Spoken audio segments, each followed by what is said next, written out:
Welcome to the Wrestling Council. I am your host, Comic Book Bob, joined here, as always, by my good friend, Hollywood Frank. HW, baby. Frank jumped back into the stream before he was supposed to, and we ran the logo. We ran the intro stream, but that's okay. That's right. We are here every Tuesday, 7 p.m. Eastern Standard Time, bringing you all the biggest news in wrestling and our reactions to it all. Today's going to be kind of weird. We're both off site. I had to got called into work, but we're going to be talking about all the cool things that happened and some of the good stuff, the interesting things that happened in wrestling. Right off the bat, we've got Madison that Sup is here. Thank you for being Hello, here. Fantasia. Hi, guys. Thank you for being here, Fantasia. We appreciate that. And as always, guys, we just want to say, what's up? What's up? What's up? What's up? What's up? What's up? Hello. What's up? What's up? Hello. Thanks for being here, guys. Man, this was a weird week, man. It was. For starters, Raw was good. It was. I don't know the last time you can say that. I really don't. I can't remember. Don't remember the last time you can say that. Let me take a sip here. But sipping it. Yeah, and when I say it was good, I mean it was legitimately good. Like, and we talked about it before. Why? Because whether they want to admit it or not, AEW is starting to creep up on WWE there, and whether McMahon wants to admit it or not. After the ratings came out, after All Out, and then the Dynamite after, when the ratings came out for that, according to reports, Vince called an emergency meeting of all the main people. He actually was not at the Raw taping for last week or the SmackDown tape for last week, but he called an emergency meeting this week before this week's SmackDown. And a lot of the stuff that they had planned, they scrapped it. They scrapped it and they did some completely different. And for once, this was a good idea. Hicks Villain said, "What's up, brother? Thanks for stopping in. Appreciate it." But yeah, dude, like for instance, like SmackDown, for starters, Brock Lesnar coming back was probably was a big shot in the arm that they needed. And the segment, the segment between him and Roman and Paul Heyman is just gold. Yeah, but eventually that Brock Lesnar well is going to dry up, and then what are they going to do? Because Undertaker's done, Goldberg's about done, Cena's done. Yeah, and they're not creating stars. I mean, maybe they'll do this with that. Was that Gabriel? Is that his name? That professional wrestler? Oh, the guy that just signed the contract. Yeah. Well, supposedly they're going to hook him up. They're talking about the Kurt Angle, like being his manager. I'm not opposed trying to to turn him into the next Kurt Angle. I wouldn't be against that. But Maldacina said the last time Raw was truly good was during the Ruthless Aggression era. Yeah, it's been a while, dude. That was about right. Like, I'll be honest with you, this is probably the best Raw. This is probably the best Raw that they've done since the end of WCW. You know, I should say after the threat of WCW ended. Raw was pretty good for about 5 or 6 years after that. It wasn't. Things didn't start going downhill until about 2010. You got you had a good Raw a couple years ago when just even part of it when you had the Survivor Series teams with SmackDown and Raw. You had that's when Becky Lynch, that's when Becky Lynch got her nose broken. Mm-hmm. Well, that was only part good by accident. Yeah, that was only part of the show. That wasn't the whole. That was good by accident. So that's your girl Nia just flailing around, like pancaking people. But the interesting thing about the SmackDown wasn't as good as Raw. Raw was much better, but they had a lot more actual wrestling in on both shows. Edge versus Seth Rollins was good, even though it was a repeat show. Obviously, I wasn't a big fan of the 10-man tag match. I thought the Brock Lesnar stuff was great. Becky Lynch and the Bianca Belair signing. I'm not a big fan of signings. This one was actually really entertaining. The tag team match was pretty good. Street Profits defeating the Usos via this. I hated the ending, though. The ending just completely ruined it. And Finn Balor, the demon, the demon Finn Balor coming out to face off against Roman Reigns. I'm really worried about this because the whole thing is like the demon isn't supposed to lose. Yeah, that's what I was going to say. The demon, they only have him winning matches, and is he going to beat Roman Reigns? Yeah, someone said that what they could do is they could have Brock run in and take them both out, which I would hate because I'm not looking for a DQ finish. No, but I get the feeling we're going to get the Demon's going to get beat by. He's going to get beat by somebody. I don't know how they're gonna preserve both guys, but that was basically SmackDown. Now Raw was completely different from top to bottom. Yeah, now I have some GBU on Raw, so okay. So we gotta do GBU. Oh yeah. Hicks Villain said best moment on Raw in a while when Charlotte did a crotch chop, and they cut to Nia gagging. Biggie winning was good too. Yeah, Biggie was there. That was great. But as always, guys, our favorite segment: the good, the bad, and the ugly. This week, Frank's starting off. Yeah, HW. Get it right, HW. Anyways, my good was what you just mentioned. Big E winning the Raw title. Finally putting a belt on the guy.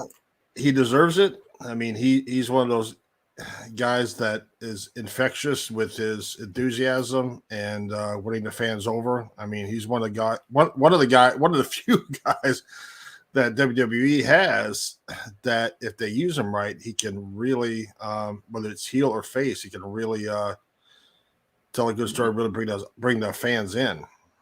Yeah. So with him in a New Day, I mean, the entire time, he's always been that way with those guys. And I'm happy to see, Kofi get the title years ago, and now Big E definitely deserved the opportunity. Whether it's short-lived or not, he definitely deserved the time with the title. Yeah, and I hope this isn't another example of Kofi, where he has the title for a couple of months and then they just squash him and he goes right back to where he was before. They need to build. He's a legitimate person that they could put in there that could be a contender, in the heavyweight division going forward in the future, and they really need to build new stars. They need people. You know, the bad. I'm not digging this. I'm not digging this angle on AEW with. Why can't I think of their name now? Jesus. 2.0? No. Idiots. The Bucks? FTR? Oh, the Dark Order. The Dark Order. Oh, the Dark I'm Order. not digging this angle with the Dark Order at all. Oh, them breaking up. The guys are split. Yeah. They're not. The only reason they're doing that is to show that. Yeah, they're only doing that to show that they're in disarray. Yeah, unless the payoff is because there's a possibility that the 29th of September, Bray Wyatt could debut on Raw on AEW, and maybe he comes in there and takes one of those splits of the faction and makes it his own for another Bray Wyatt family, whatever he's going to call himself. This possibility, but I just don't think that the angle they're running right now. One of the things that they said that could do is he could come in and take over in Brody's spirit since they were so close. Another one, and potentially turn them heel again, because Evil Uno has been posting stuff like he's tired of losing and losing and losing and losing and losing. So they may go back to being a heel faction. Or it could be, like you said, they could split into two, and one could be led by Anna Jay, and the other one could be led by Wyndham, by Rotunda. And my ugly is Nikki Ash versus Tamina on Raw. That was actually better than most of her matches that she's had. I didn't see it, but they botched the end of that thing. From what I was reading, is that Nikki got the win, and Tamina lifted her shoulder on the 3. They played Tamina's music like she won. Then they had to quickly change it to Nikki's music, but they supposedly did a quick end to the match because the rumor was Nikki was hurt, but then she was out there and then wasn't hurt at all, was walking around. So I don't know, man. I don't know. I don't get it, but that whole thing was ugly the way it was done. I mean, if the I honestly don't know where they're going. I don't know where they're going. If the ref and the wrestlers are not in sync and know what's going on, get something done. Take the time to talk to them. Whoever's in his ear, talk to the wrestlers. Get it set. This is what's going to happen. We're ending it this way. Or just do some kind of DQ ending and get it over with. Yeah, I saw that. It's awesome. But that's my GBU. Go ahead, Mr. CBB. Yeah, Maldacito said if the WWE gets the demo back this week, WWE is just going to chalk it up as a fluke and go back to business as usual. Maybe. I'm cautiously optimistic. That's going to be tough with Monday Night Football. Yeah. With Monday Night Football, depending on the matchups, it's going to be tough. Yeah. All right. So my good bet this week, the good, starting this weekend, New Japan Pro Wrestling, the G1 Climax Tournament returns. And holy crap, man. There is some really, really good stuff. Every year, the G1 comes, they announce the blocks. People poo-poo them. They say, all the stars are over here, and there's nobody over there. Everybody talks down about it. And yet, half the top matches of the year come out of the G1. The G1 is literally a wrestling fan's friggin' wet dream, dude. It's this year, it's not quite as limited as it was last year. Last year, they still had great matches. They've got some of their Western stars back, but dude, just listen to this friggin' card, man. Night 1 of the G1, you've got Kota Ibushi versus Yujiro Takahashi. Should be an okay match. Ibushi doesn't have bad matches. Toru Yano versus Kenta. That's going to be fun. Tetsuya Naito versus Zack Sabre Jr. Dude, that's a holy shit match, man. Yeah, you're right, dude. R.I.P. Bob's sleep. Dude, the G1 takes a toll on me, man. Because I don't want to miss a single. I don't want to miss a single episode, and it just it eats me alive. But it's so fun. Rob will be the Walking Dead. Yeah, and then the co-main event for that night: Tomohiro Ishii versus Shingo Takagi. Sign me the hell up. But the next night, dude, I'm just going to skip you got Jeff Cobb versus Chase Owens. That'll be fun. Sonata versus Tama Tonga. Hiroki Goto versus Taichi. That'll be fun. But the final event of the night, Hiroshi Tanahashi versus Kazuchika Okada. That's a freaking pay-per-view main event. Like, we just talked about how amazing that match between Archer and Tanahashi was. And if anybody knows anything about New Japan, Tanahashi versus Okada is legendary. You know, they had some of their greatest matches against each other, and they're going night 1. So yeah, it's going to be friggin' nuts, man. It's like I said, and that's just that's just the first 2 days. Thursday, the next Thursday, you're getting friggin' Naito versus Tongaloa, Ibushi versus Ishii, and Shingo Takagi versus Epps. It's right there. I just gave you 6 matches that could end up being match of the year. So, Yep. G1's amazing. I love it. I love it to death. The bad Samoa Joe relinquishing the NXT World Title because of an injury, an undisclosed injury that is not so severe that he's going to be gone for a significant amount of time. This is an injury that sounds like the name of this injury is Vince. Wanting to basically put the belt on whoever he wants, and yeah, and that happens tonight. I'm fatal four-way tonight. I'm actually going to watch that tonight. I want to see what happens. I think they're going to put the belt on. Well, some of the news we got to talk about. If it's true, they're going to put the belt on Pete Dunne. If it's not true, I think they're going to put it on LA Knight. But because it's those two. It's a fatal four-way. So you got those two guys plus Tommaso Ciampa and Kyle O'Reilly. Yeah.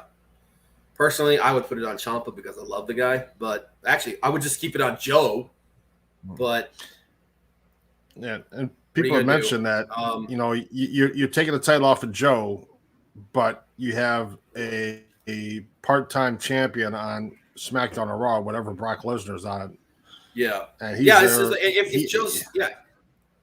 if he's not going to be gone for a significant amount of time, why are you taking the belt off of him?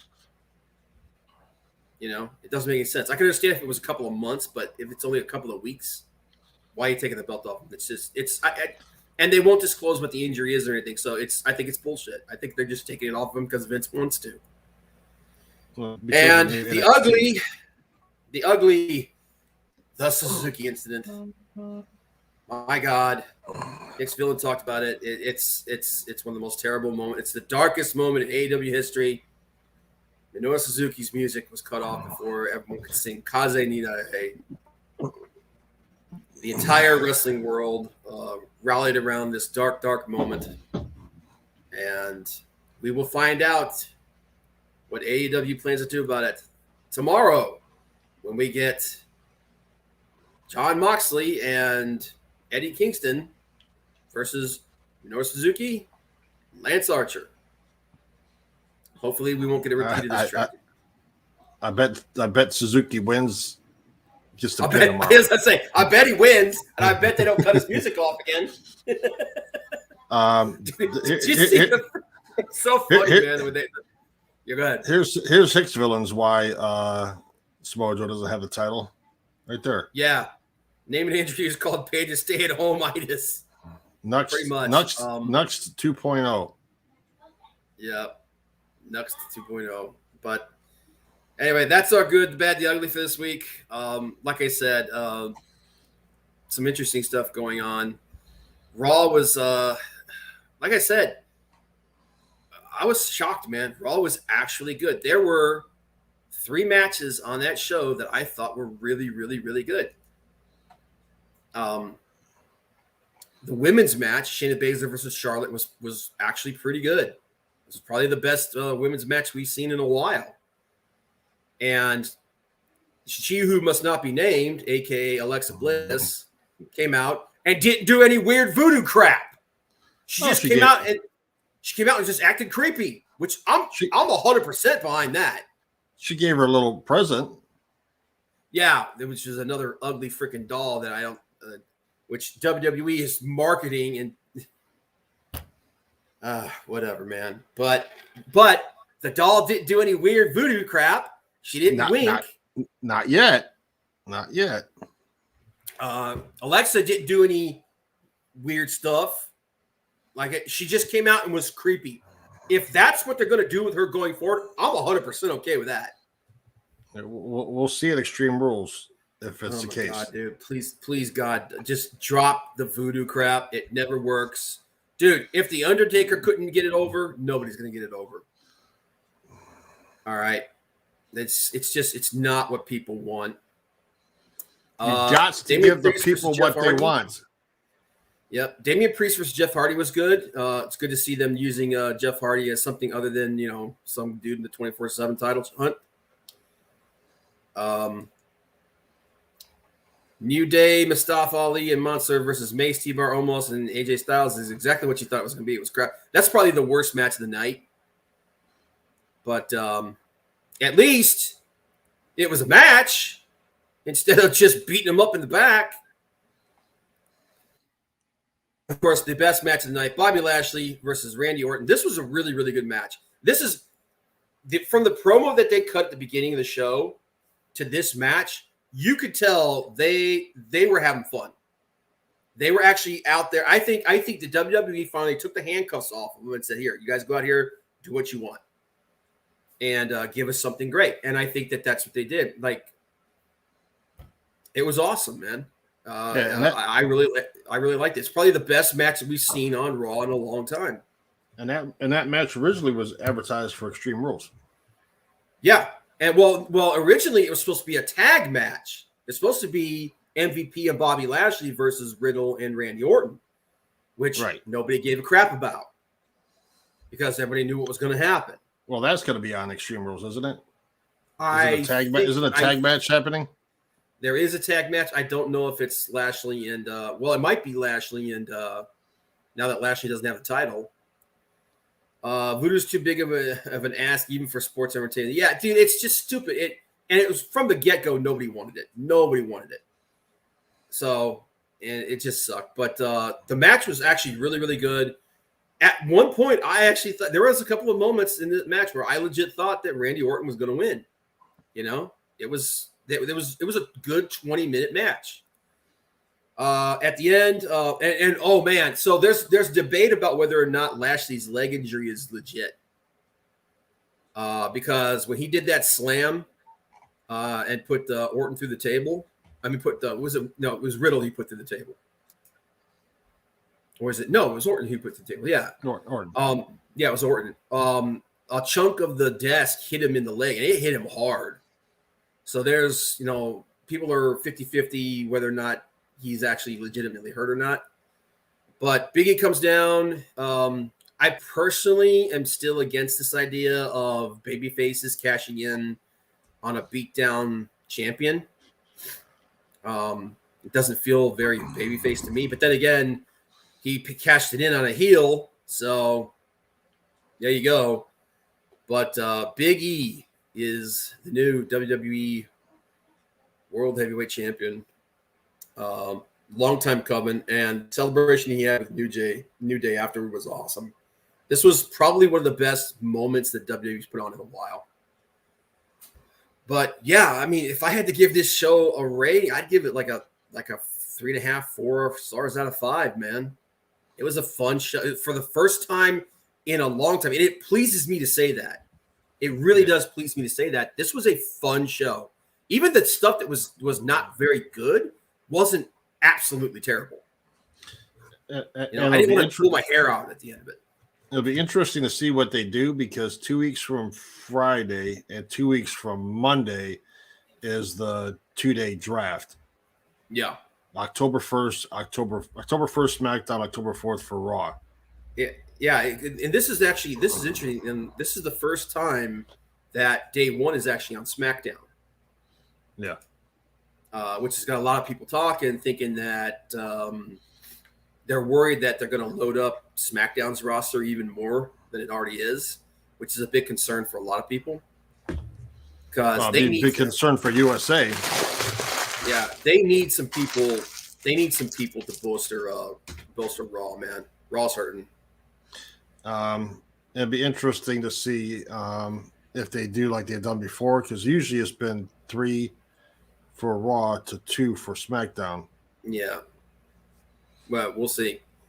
But Hicksman said, Cross rambling in his suit, he really needs to come back. Dude, at least he's not wearing a freaking gym skirt. I mean, that outfit they had him wrestling in is terrible, man. It's freaking god awful. So, speaking of outfits, I was listening to Jim Cornette and the other day, and I guess we talked about one of the rumors of what they're going to do with Adam Cole was to be a manager, and Adam Cole, they were going to have him come in and be the manager. From what Cornette was saying, is to be the manager of Keith Lee. Yeah. Which I'm like, okay, they were going to turn Keith Lee heel. Yeah, and have Adam Cole be his manager. Like, do you have no baby faces on your shows? It's like, what the hell? And Mel said, what you mean they let the wrestlers wrestle? It's a good show. The hell do you say? Yeah, dude. That's why I said Raw was like, this was the first Raw in a long time that was actually good because it was mostly wrestling. It was. I'm like, look, if you have a mediocre wrestling match in a 3-hour show that's mostly wrestling, I'll forgive it, man. But yeah, it was just. I tell you what, in a lot of ways, it was a better show. It was a better show than Dynamite, and Dynamite was pretty damn good. Yeah, if you let Adam Cole, CM Punk, Daniel Bryan come in there and wrestle like they know how to. Yep. Like Darby Allin, CM Punk's match. If you let those guys come in there and wrestle and teach some of these guys like Jungle Boy and some of these other ones how to wrestle a match. Yeah. AEW is just going to keep going to go like this. AEW is on an upward trajectory. They've always AEW, even when the pandemic hit, everybody took a hit during the pandemic. Yeah. But when things started to work things out, AEW was on a slow trajectory up. This right here, the last 6 months, they've taken a massive jump. And it's just going to keep going at this way. They're still climbing, you know? And Jericho's prediction may come true. It might not come true this year, but I think it's definitely going to come true unless something drastic changes in WWE. Just like that video that Mick Foley put out. I think his prediction may come true. They may start beating Raw on a regular basis. But possible. Drake Maverick's going to be heel Lee's manager. He's short like Cole. It works. Apparently, he's going after the 24/7 title, so I don't know. But yeah, so let's talk about Dynamite. I thought it was a good show. It wasn't it wasn't particularly a great show, but it was a good show. There were some really good matches on there. Dude, MJF's friggin' okay, we got to talk about the controversy of his promo. Oh, gee, with Brian Pillman. Jesus. Holy crap, man. He leaned into the friggin' heel, into that heel persona hard, man. And you know what? I friggin' loved it. I loved every friggin' minute of it, man. And especially when he turned on Wardlow. And he was like, and he basically, and you could tell, I think they're starting, because they put that story on the shelf for a while, where it seemed Wardlow was going to turn on him. I think they're revving that story back up again. I think within the next 4 months, by the end of this year, I think Wardlow turns on MJF. I think so too. In fact, I think it's very possible that the entire Pinnacle turns on MJF.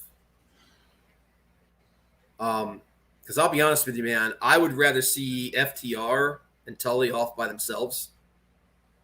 I think they were hotter when they were by themselves. The last 8 months or so, they've been second fiddle to MJF. Which, don't get me wrong, it's all about building MJF into the biggest heel in the business. But I want FTR back in the title mix like they should be. Now, obviously, I don't want them to put the titles on them again. They're still Lucha Brothers need to hold on those titles for at least, in my opinion, they need to hold on to them at least until Double or Nothing. And if they're going to drop into anybody, they have to drop into Proud and Powerful, because that'll complete the circuit of the original big tag teams that AEW signed. I don't want to see any double. I don't want to see any repeat champions until after that happens. But yeah, dude, that promo was freaking scathing. God dang, man. And I love the fact that they're building Pillman up. Dude, it was like, if anybody here that hasn't seen it, You need to go watch that friggin' promo. That's a heel promo. That's a masterful heel promo. It was so freaking good, man. Yeah, I was watching it. I'm like, yeah. Right now, Strowman is rumored for Impact right now. Yeah, dude. Though, wow. Oh man, that's a hoss fight. That's a hoss fight. Strowman versus Wardlow. That's a hoss fight, man. I wouldn't be against that one bit. Is that you ringing? Yeah, it's my dad's trying from work, but I ain't got time for it. I wouldn't be mad at that, dude. Strowman replacing Wardlow. Wardlow doesn't have. Strowman doesn't have the look though to match up with Pinnacle and MJF. The whole high society thing they got going. But yeah, that promo was probably the highlight of the next.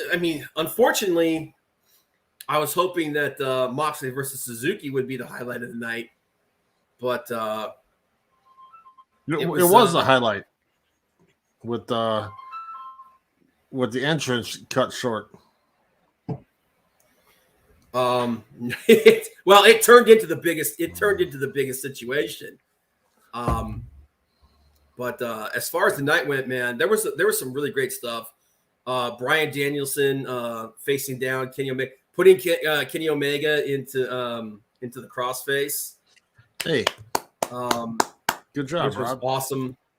What? You got his name right. Now that you said that, now I'm going to be thinking about it, and I'm going to be all screwed up. But yeah, and setting it up obviously for some matches going forward. I thought that was an excellent segment.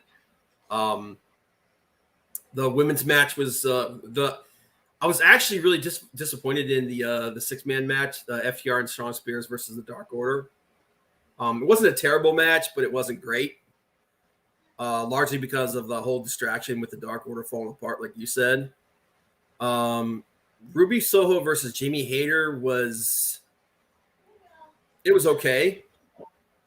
I think she's gonna have better matches when she goes up against like Thunder Rosa and Serena Deeb. Yeah, it is all the rumor until they show up. That's true, man. And neither did Barry Windham. He snuck out from the other horsemen. Yeah. But the show overall was okay until Dante Martin versus Hobbs was okay. Punk talking in the ring was good. I mean, all the speaking segments were good, especially with that promo from MJF.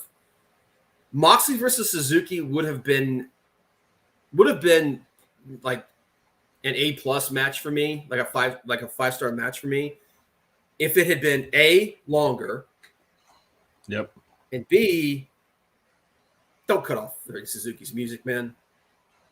Part of Suzuki's character is everybody knows the thing, and everybody in that arena when he showed up to face off with Moxley at All Out, they all knew they all knew his theme song, man, and they all said "Cause they needed it" at the end. And I understand. And listen, it wasn't intentional. They were like, "Look, we're yeah." They needed exactly. They needed 20 to 25 minutes for that match. Because I'll tell you what, man, these guys can put on a banger match if you give them time. And you don't need that much time to play Wild Thing for Moxley. You really don't. Well, and here's the thing. Honor the guy. Honor the guy for being there. But here's the thing. You cut off Kaze Nidare, which is like they cut off 30 seconds of his song, and then Moxley celebrates in the ring afterwards for 3 minutes. It's like, what the hell? So apparently what happened was they were told, you guys have got I think they said you got 11 minutes. But the production team made a mistake, and they thought they had 11 minutes total, and they said no, 11 minutes from the after their ring entrances and everything. After that, you've got 11 minutes, and then the match is over. They thought they only had 11 minutes until the show was over. They thought that like they only had 11 minutes of airtime when it was like, no, you only have 11 minutes for the match. Yep. So that's why after the match was over, Moxley's got to stand around and celebrate for 3 minutes because they don't have anything else to do. So it was basically a screw up, and here's the thing, they're gonna talk about it tomorrow. They'll do a make good for it and everything. Well, and that's the thing too. Like with Suzuki, that's a part of his character. That song is like in New Japan. That song is iconic. Fans in AEW love sing-alongs. Judas. Yep. Called the personality. Called a personality. Jungle Boy's song. I mean, yeah. Did you hear that? Drew McIntyre wants his old ring music back so that the fans can sing it. I can understand that. I really can. But if it's getting over with the fans at AEW, I'm sure sooner or later McMahon will be like, "Hey, that's some good shit. Let's do this. That's some good shit." But no, man. I don't know what matches were announced for next week. Like tomorrow, we got Lance Sargent Suzuki versus Kingston and Moxley. Yeah, which that'll probably be that's got to be the main event. It's got to be, and you and I talked about it beforehand. Is a way to make it up for Suzuki is have him get the pin in that match, and playing his music because you're not getting. Archer doesn't need to win. He really doesn't. I think he does. Kingston doesn't need to win. Moxley doesn't need to win. He just beat Suzuki this past week. So neither one of those guys needs to win. It's not going to hurt them at all. And I've actually someone actually made a really good assessment. They think that they said that they compared Eddie Kingston to Tomohiro Ishii. They said that he's the gatekeeper, he's that guy that's going to have a banger match with you no matter what, but doesn't need to win because he's just that over, Ishii, I've seen Ishii eat loss after loss after loss, and it doesn't diminish who he is. So that's an interesting assessment. And I actually agree with that. I think Eddie's that guy that, you don't want him to lose all the time, but he's that guy that's going to have a beat down match with you. So this week, Punk's going to be on commentary. Danny Bryan's going to have a promo. Adam Cole that's right. Adam Cole's first match is tomorrow. Yep. Cole versus Frankie Kazarian. That's going to be a good match, dude. That's going to be a really good match. Darby Allin versus Shawn Spears. So that'll be a good match. Jade Cargill versus Layla Hirsch. Jade's greener than goose shit. She looks great, but Layla's legit, but she's tiny. Darby Allin versus Shawn Spears. Darby Allin versus Shawn Spears. Yeah, I just said that. That'll be a good match. So Cole versus Kazarian will be a good match. Darby versus Shawn will be a good match, and then Suzuki and Archer versus. Oh wait, are they actually going to have the match tomorrow, or are they just issuing a challenge? That I don't know. I thought they were having a match, but yeah, I thought they were having the match too. But it says that they're going to issue a challenge. Maybe, and then what's his name? Cody Rhodes makes his return tomorrow too. Yeah, Cody's supposed to come back, dude. I still think Cody should come back as a heel. I should have said in a fan engagement, it's the fan engagement create. Yeah, exactly. It's fan engagement. It makes the fans feel like they're part of the show, and with him especially because that's a big part of his character. But I would love for them to get new trios titles. Yeah, and Cody has laid the groundwork for that. He said that that's what he wants, and there's actually quite a few 3-man groups, like Kenny and the Bucks. Now that Adam Cole's there, they could recreate their team up in their 3-man group in Ring of Honor. You've got Jurassic Express. Who doesn't want to see it? Who doesn't want to see Marco Stunt running around with a tag title belt? It's what do you want me to tell you, man? I'm saying that would be best friends. interesting. Best friend. That's the see. Here's the thing about a 6-man title belts. That's the kind of belt you could put on Marco Stunt, and it's not going to diminish the belt because you got the two other guys. Correct. Okay. Same thing with in New Japan. They put the 6-man belts on Hiroki Goto, Tomohiro Ishii, and my brain just took a massive fart. Yoshihashi. Yoshihashi was like a joke character for a long time. But when they put those belts on him, it really elevated him. So you never know. Yeah, that was a good match, Maldacito. Yes. Pac. That was it. Like, I actually, man. And then I have been waiting for Andrade to have a legit badass match in AEW for a while, and that was awesome, man. Now with him getting rid of Guerrero, does that open up for Ric Flair to come in and be his new mouthpiece? See, I don't know if he got rid of Chavo. I think that was him telling him, I'm the one who makes the decisions around here. I hope it's not the end of Chavo because I love Chavo. I love him being there. But it's possible. I mean, we know that Rick's backstage. They did a couple segments with him on being the Elite. Yeah. He was doing he did like a little goofy thing with Marco Stunt. It was nice to see Pillman get the hometown win on Friday night also. Yeah. And then Moxley coming out and helping him at the end. Another Cincinnati guy. Yep. I like and I don't usually like interference match endings. I think that in the case of Andrade and Pac, I think it works because it protects Pac or Pac. What am I calling him? Pac? He's not X-Pac. I think it protects Pac, and but it also lays the groundwork for this situation developing between Death Triangle and Andrade. Exactly. It's him establishing his dominance on Chavo. It's basically letting him know I'm in charge, not you. You know what I mean? I think that's what that is. It's because that's Andrade's character. He's the ultimate machismo. You know what I mean? He's he's the Sombra. So Andrade can get Shaw Guerrero next as a manager. Okay. Have all the Guerreros there. Yeah. But I think that doesn't mean that Flair's not going to be a part of this or anything. It just means that Andrade's in charge. You know, that's just him. That's part of his character. You know what I'm saying? It's like you're here to be a mouthpiece for me, and that's it. You don't decide my fate. You know, if you're going to get all the Guerreros, then you need to get Dominic Guerrero on there too. You know, Dominic's been signed to like a 4-year contract, dude.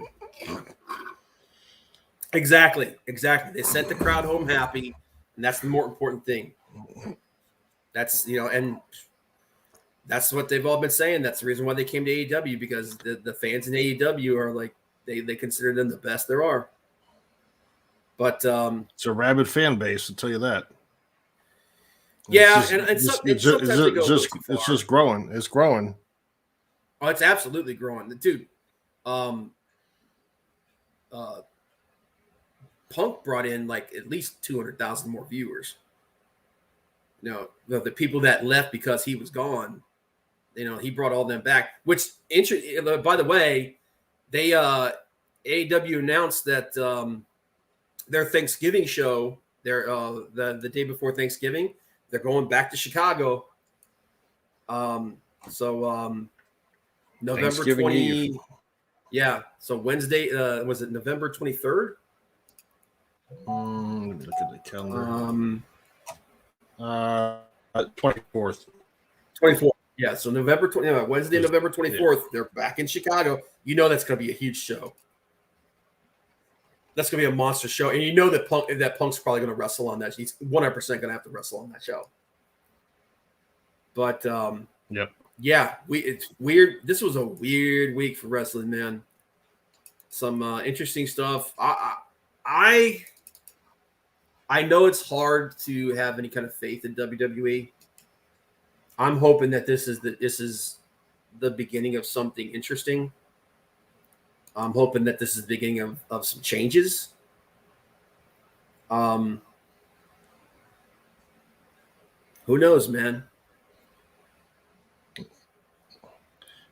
Okay, so I'm just here. The lineup for tomorrow is Lambert hosts a tough guy challenge. Eddie Kingston and Moxley versus 2.0. Lance Archer and Suzuki issue a challenge to Moxley. Yeah, challenge. Okay. Okay, so their match won't be tomorrow. Maybe it'll be for Rampage. Yeah. Hardy continues to feud with Cassidy. CM Punk on commentary. Spears versus Allen. Hirsch versus Cargill. Adam Cole versus Frankie. And Bryan Danielson addresses Kenny Omega. So I'm wondering if so Cole versus Kazarian might be the main event. Yeah, I would say it didn't mention in here what's going on between Moxley, Cody and Malachi. Mm-hmm. I was hoping when Cody came back, and Malachi was right. I know people who haven't watched wrestling in years talking to me about AEW. Yeah, one of my friend is one of them. My buddy Chris, he stopped wrestling, and as soon as Punk came back, he was back in it.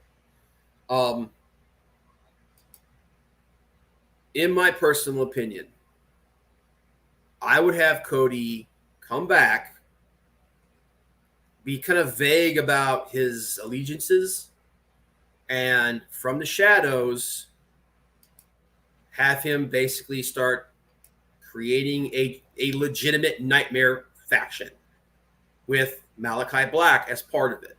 Him, Malachi Black, and maybe even Bray Wyatt when he comes in. And have Cody go heel. And I'm not talking supernatural weird stuff. I'm just talking just mean, badass. Because I legit think Cody's better when he's a heel. Now, a year ago, he was the most over baby face in the business. But as time has gone on, that has fallen off. And I think, and I like the idea because this also allows them to change the fact that he can't wrestle for the world title anymore. Because if he goes heel, he's going I don't care. He's like, I don't care. You know, like I'll do whatever I want. I'm in charge. You know what I mean? So that's what me personally, I would have Cody turn heel. I'd have him be basically the power behind the throne, man. He's the guy that runs the show. You know, he's the Vince McMahon. He's the higher power. He's the higher power. He's the higher power. Yes. It's been me all along, Austin. It was me all along, Austin. But no, like what happened when Bray Wyatt would wrestle people and he would cause them to revert back to their old self. That's what I would do. He did look, dude. Oh yeah, dude. Like I said, it was a solid show, man. Dustin versus Black was really good, and I love I love how Black beat him too, man. It was great. I liked it, and I like the way that they're pushing. They're making Black look. I do think that they need to put Black in more matches and really start pushing him a little bit more. But he looked, yeah. I mean, I love what they've done with Black's character. They're letting him be who he wants to be, and I think there's big things on the horizon for him. I like the smack talking from Britt Baker the other day with Ruby Soho. Oh yeah. Yeah, you've been in catering the last 3 years. Yeah, it's like why don't you go back to catering and get me? Would she like give me a latte or something? Unfortunately, Cody is too involved in TV programming. Like when he came back with black hair, they had to change it back to match his go big show look. See, that's the thing. I would like to see him come back and be changed by that. If he's going to leave every 4 or 5 months, turn him into the power behind the throne. You know what I'm saying? Turn him into that guy. Basically, turn him into Vince. You know, that guy that I do whatever I want because I've got all the power. So, you know, turn him into a legit leader of a legit nightmare faction, like the Nightmare Factory. Have him be the bad guy. You know what I mean? Because if he's going to leave every 3 or 4 months, you got to have something like that going. So I think that's what they should do. But I don't think there's anything else to talk about at this point, is there? We talked about everything coming up. We talked about all the major stuff. Oh yeah, one last thing. Unfortunately, we lost a comedy legend today. Norm Macdonald died at the age of 61, and that sucks. I just wanted to mention that. Don't mean to end the show in a downer, but he was legit one of the funniest guys I've ever seen. I actually got to see him his stand up a couple of times, and he was awesome. But R.I.P. to him. Malocita said, I like Adam Cole punking Tony Schiavone about being friends with Britt. Dude, I'm actually surprised that they haven't leaned into that more. What? Frank? We lost Frank. Oh my God, we lost Frank. But yeah, okay. Well, that's probably a good place to end it there. Oh, there he is. He's coming back. You all right? I'm all right. I We thought lost you you for a froze. minute. I thought you froze. Yeah, I'm like, yeah. R.I.P. Turd Ferguson. Yep. I thought I lost you, man. And all of a sudden, it's like, No. we're both gone. What the hell's going on?